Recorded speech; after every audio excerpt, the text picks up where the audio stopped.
Assalomu alaykum. Oxirgi paytda O'zbekiston terma jamoasini jahon chempionatidagi ishtiroki haqida juda ko'p fikr-mulohazalar bildirilyapti. Ayniqsa bosh murabbiy Kannavaroga har xilgi gaplar bo'lyapti, chunki 3 ta mag'lubiyatdan keyin aynan ayb murabbiyda deb aytishyapti. Balkim to'g'ridir, lekin ularning fikri Temur Kapadze jahon chempionatiga olib chiqqan va o'zi borish kerak edi degan juda ko'p iddaolar qilishyapti. Jahon chempionatiga Temur Kapadze emas, shaxsan meni fikrim 80-90% Katanesni bu yerda ishi bor edi, uni imzosi qo'yilgan edi, ya'ni shu darajaga olib kelib qo'ygandiki, hattoki durang ham bizni mundialga olib chiqardi. Hamma qilingan ishlar, tizimli ravishda olib borilgan sa'y-harakatlar mana shu jahon chempionatiga chiqish uchun edi xolos qilinadigan ishlar.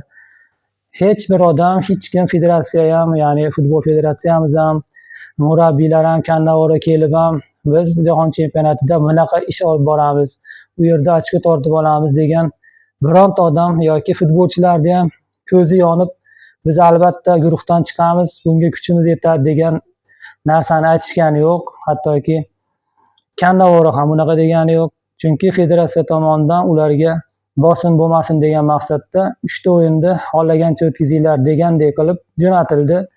Kuzatib borishimiz juda ajoyib bo'ldi va xullas bizni darajamiz yetmadi, bizni kuchimiz yetmadi. Chunki biz jahon chempionatiga chiqqan taqdirimizda ham guruhdagi o'yinlarga tayyorgarlik ko'rmaganmiz. Faqat 34 yil biz jahon chempionatiga chiqishni orzu qilganmiz. Haligi aytadiku Hojiboy bitta marojna yeb kelsa ham mayli degan davrlar mana keldi. Xullas marojna yeyishsa yeyishgandir. Nima demoqchiman? Bizni darajamiz shu ekan, biz avval tizimli ravishda jahon chempionatiga chiqishni yo'lga qo'yishimiz kerak. Osiyodagi liderlar orasiga qo'shilishimiz kerak. Ana shu Avstraliya, Yaponiya, Janubiy Koreya shunaqa gigant jamoalar bilan kerak bo'lsa ularni yutishimiz kerak. Shu darajaga chiqishimiz kerak. Keyin biz jahon chempionatida ham nimadir talab qilsak bo'ladi. Bu yerda ayb Kannavaroda ham emas, Temur Kapadzeni bormaganda ham emas, futbolchilarda ham emas. Futbolchilarda bu yerda salohiyati, darajasi yetmadi. Ana shu Husanovni Cityda o'ynashi ham, Eldor Shomurodovni Turkiyada galyador bo'lishi ham bu bizga kam, ozlik qildi. Juda ko'p o'yinchilarimiz mana shu Yevropa top 5 ta chempionatida o'ynash kerakligi mana shu yerda pand berdi. Qancha ko'p legionerimiz kuchli jamoalarda o'ynasagina keyin qanaqadir rezultat talab qilsak bo'ladi. Bu bilan men Kannavaroni oqlamoqchi emasman, balki uni aybi bo'lgandir, lekin futbolchilarda ham bu yerda ayb yo'q. Shunchaki bizni darajamiz, o'rnimiz mana shu futboldagi. Bu yerda umuman fojia yasash kerak emas. Nabarot xulosa chiqarib, endigi bo'ladigan turnirlarda doimiy qatnashishni yo'lga qo'yishimiz kerak. Futbolchilarimizni ham o'zini yurakdan otilib chiqib, yurakdan o'ynasa, mana shu jahon chempionati saralashida xuddi shunaqa narsa sezildi. Jahon chempionati orzu bo'ldi ularga.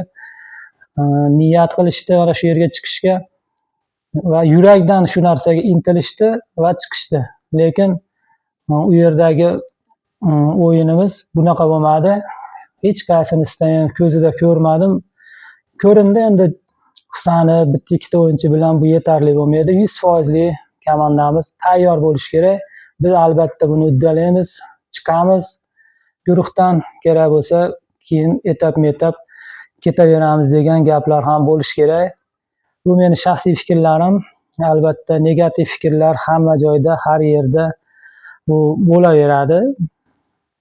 Muhimi ishtirok, birinchi ishtirokda biz jahon chempionatida ko'rdik. Endi har xil fikrlar yuribdi. Cabo Verde, Curaçao degan jamoalar ham ochko oldi. Nisbatan guruhimiz ularga qaraganda kuchliroq edi.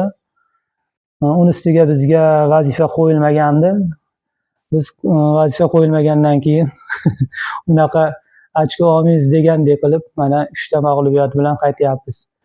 Xullas hammasiga rahmat. Bizga ana shunaqa emotsiyalar, jahon chempionatidagi bayrog'imiz hilpirashi hammasi birinchi jarayon bo'lib o'tdi. Qancha his-hayajon bo'lsa, menimcha endigi jahon chempionatida bunaqa his-hayajon bo'lmaydi. Bizda endi tajriba bor va endigi jahon chempionatlarida kuchliroq bo'lib borishimizni tilaydoshman. Rahmat hammaga.